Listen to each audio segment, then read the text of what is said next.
And this stuff is really hard to sort of see and to count the stitches. But what I wanted to show you was if it's hard for you to see um, the garter on the edge. So what I do is I'm going to measure across 14 stitches. So I cast on 18 and I work garter, so knit on wrong side and right sides on the edge 2 stitches. And then I've got 14 stitches in the center, and that's what I'm supposed to measure across.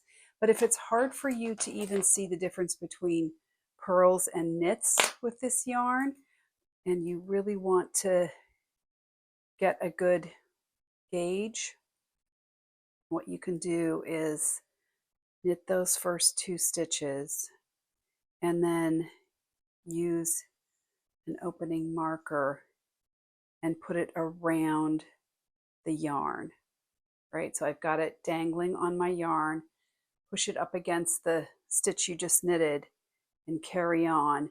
And now that yarn is hanging around the bar between these 2 stitches. And then you can use that as a place to measure. It's a good idea if you've never worked with a yarn before to do a full at least 4 inches and then wet block it and measure it after you've blocked it. I'll put a different type of marker on this one just to show you any kind of marker that hangs around the yarn, not on your needle, but around the yarn.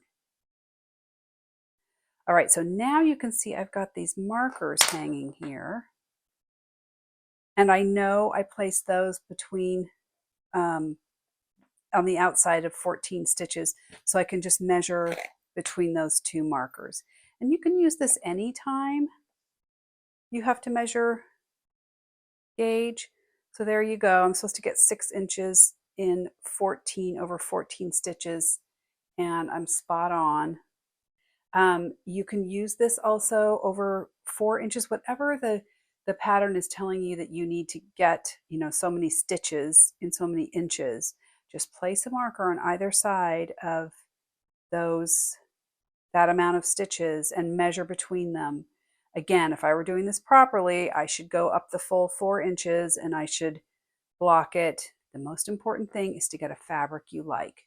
If you like how that feels at that gauge, great, go with it. If your gauge is tighter, so if, for instance, over 14 stitches, if I were getting only 5 inches, that would mean that my stitches were tinier because I was getting more stitches in less real estate over 14 inches or 14 stitches. If measuring 14 stitches across was giving me 7 inches, that means my stitches are bigger than what is called for.